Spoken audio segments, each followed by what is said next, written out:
Hello and many thanks for joining me, Elvis, for yet another Somerset Real Ale review. Sorry it's really dark in here again, but I've done this for like years now, so I think I'm just going to carry on in the dark. Anyway, London Fields Brewery, another beer from West Country Ales I picked up the other day.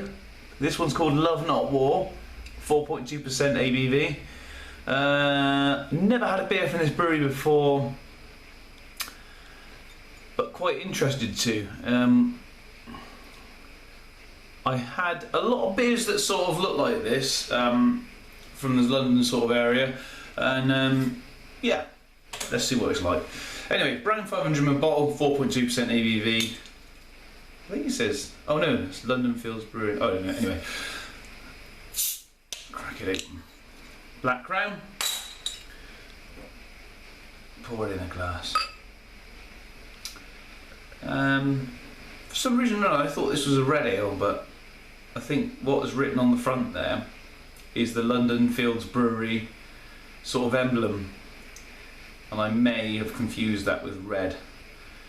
As regular viewers will know, I don't read the bottle, so it's a complete guess of what's in, what the beer's like.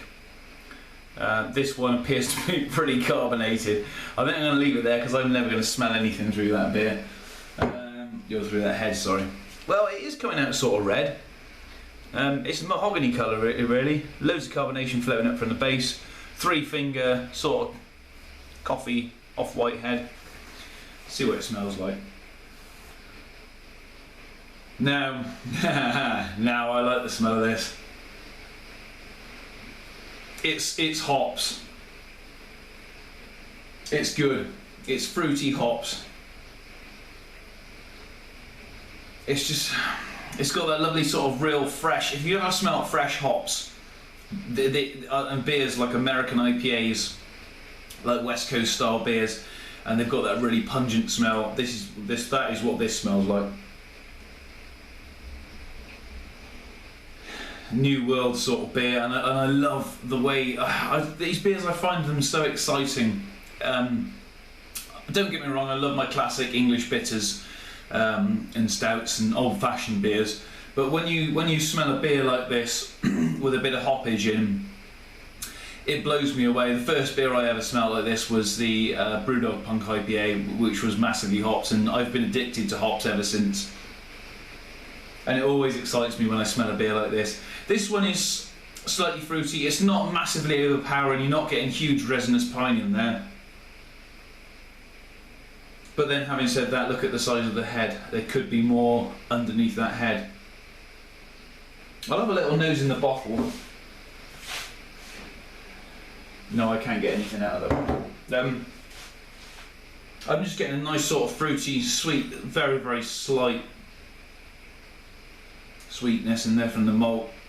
But it is mainly that real citrusy grapefruit. And yeah, hops. Anyway, I'll dig in. Cheers, everyone.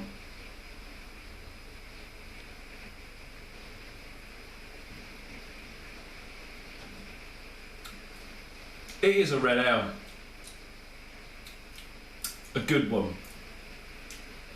Really bitter. Really hoppy.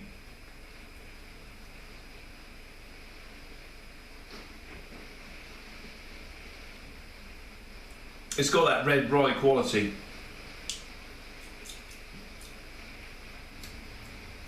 It's got a nice sort of very dry, bitter aftertaste to this beer, like a coffee bitter aftertaste.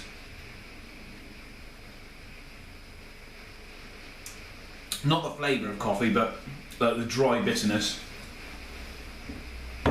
So I'll read the bottle. I'm not going to pour the rest in because I want the head to settle down, so I'll leave this for later. First brewed, barricaded in the brewery during the London riots. This brooding red ale is an ode to all things peace and love.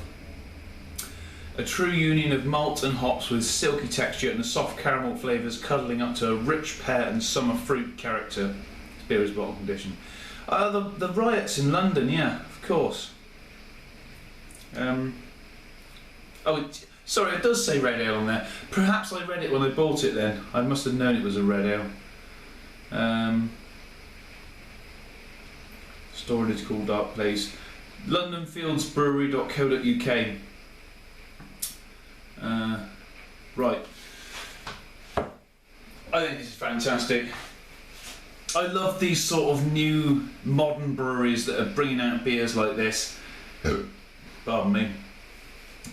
It's just nice to go out. I mean, Bristol, which is quite close to me, I tend to get up there like once every couple of months, and you can go on a session and every pub has got a nice sort of modern beer like this, and I think it's fantastic. Exactly what we need is bringing in new drinkers. It's making money for people, the breweries mainly, and the pubs I suppose. But it's excitement, you know, it makes drinking so exciting. There was a time, not so long ago, that you could only buy beers like this from specialist shops or specialist websites and drink them out of the bottle at home. And you couldn't get them sort of out here in the country where I live. You couldn't get them sort of round here. You just bought local beers.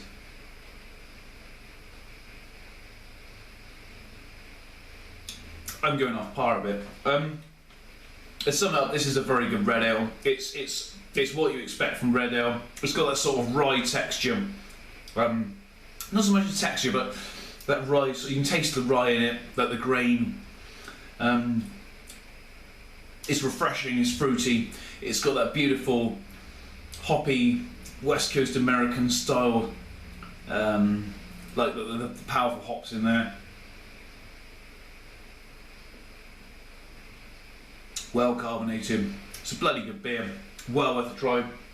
I've got a few more beers from this brewery, so let's get another 8 out of 10. London Fields, Love Not War. I think it's a great beer. Thanks for joining me for another long review. Sorry about that. Probably turned off now, so I can say anything. Yeah, anyway, thanks for joining me. Love to see your comments in the comments box, and hopefully you'll join me again soon for another review. Cheers, everyone.